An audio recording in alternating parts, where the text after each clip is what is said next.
The sound of gushing water filled the air as I stood ankle-deep in a puddle that shouldn't have been there, staring at the spot where my main water line had been sawed off clean and capped with duct tape. Attached to the makeshift blockade was a laminated sign that read in smug block letters, "Unauthorized water use. HOA enforcement." The kicker? The HOA didn't have jurisdiction over my land. But Denise Carlson, oh Denise, the self-appointed queen of the Oak Hollow HOA, didn't know that I'm the one who built the entire water system her precious subdivision relies on.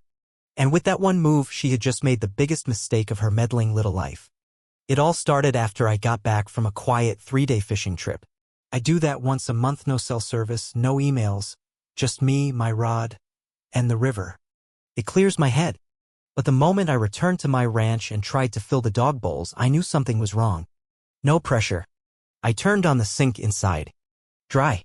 Tried the hose out by the barn. Nothing. I walked down to the pasture fence where the main supply pipe ran. There, at the edge of my 47 acres, the ground had been freshly disturbed. Tire tracks cut into the dirt. Boot prints ending right at the line where my water pipe was severed. The end of the PVC-capped, yellow HOA tape wrapped around it like a crime scene. And nailed into a stake was an HOA flyer, dripping with passive-aggressive cheer, per neighborhood ordinance, all non-permitted irrigation sources attached to shared groundwater will be disconnected. My land has never been, not once, a part of Oak Hollow HOA. Not in any document, deed, or county record. The pipe they cut was my line from my reservoir, built with my own 2 hands and a backhoe back in '94. The nerve? I followed the tire tracks back. They belonged to a silver Lexus SUV. The bootprint zone had a broken heel pattern. Denise's favorite rhinestone-studded sandals. She wore those ridiculous things like they were designer heels even when scooping after her dog. So I did what any level-headed rancher would do. Took photos. Documented everything. Then I strolled back to my barn, whistling. Not because I was happy, but because Denise Carlson had just handed me the keys to the kingdom and she didn't even know it. Years ago, when the Oak Hollow development went in, the builder made a deal with me. They didn't want to pay the city for infrastructure, so I offered to extend my water line to service their 30 homes. In exchange, they'd pay a small monthly fee and maintain their own pumps. The lease was buried in county records. When HOA leadership changed, they never renewed it. The lease expired a decade ago, but the water still flowed from my land. And now they'd cut me off from my own pipe.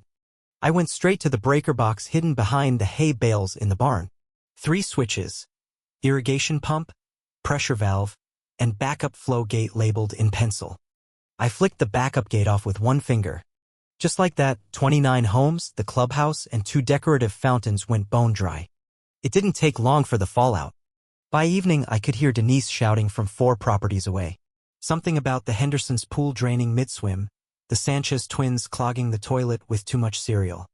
Calls went out to plumbers. Then the county. And I sat on my porch, beer in hand, watching sprinkler heads sputter and die across Oak Hollow. I didn't want revenge at first. But when someone trespasses on your land, cuts your pipe, tapes up a sign blaming you, and then tries to fine you for it, it gets personal. Denise had no idea how badly she'd overstepped. By sunrise the next morning, Oak Hollow's once pristine streets were already starting to show cracks. Sprinklers silent. Fountains dry. Residents turning taps and getting nothing. The group chat lit up with questions, frustration bubbling over. Denise tried to keep up the charade. Claimed it was a minor maintenance issue. Promised a technician was on the way. But when even her own koi pond started bubbling with algae, she couldn't keep the act up. Meanwhile, I was out back with my coffee and binoculars, enjoying the show. Denise was stomping from house to house, clipboard clutched like a weapon, blaming anyone she could find. I finally wandered down to the fence between my ranch and their cul-de-sac, just taking in the view. Sure enough, Denise spotted me, charged like a bull in designer sandals. "You shut off the water," she screeched. "Me?" I asked, leaning against the post. "I've just been here minding my business. Maybe your board should check who cut the wrong pipe." She blinked, the wheels turning behind her angry little eyes. "You were stealing water from the HOA. That was an illegal tap." "You mean the pipe I installed before your HOA even existed? The one drawing from my reservoir?" Silence. She had no idea where the water came from. Just assumed it belonged to her. Well, why does the HOA lose water when your valve is off? She demanded. Because your HOA never built its own system. You've been running off my infrastructure for years. Lease expired. You're all technically trespassing on my system. I own every drop. You're bluffing. Check the county records. Right next to the zoning file that says your authority doesn't reach past that hedge. Her face turned 3 shades paler. The group chat was already on fire with speculation. Screenshots were trickling my way from a neighbor named Mark who Denise once fined for planting a maple tree that wasn't HOA approved. Now Mark was sending me updates as Denise's panic spread. The neighborhood was turning on her. Some tried calling in outside plumbers. One even rented a water truck. But none of it solved the problem. The HOA had no infrastructure of its own. Everything ran through my line. Without my pump, they had no pressure. The kicker came at sunset when I checked my mailbox. Inside was a $10,000 fine for unauthorized irrigation. Signed by Denise herself. That's when I drafted my letter. Not to the HOA board, to each resident. I explained the system's history, included the expired lease documents, and offered to restore service at a fair monthly fee. One catch. Denise Carlson had to resign. The next morning, I hand-delivered those letters to every doorstep before dawn. By noon, my voicemail was full.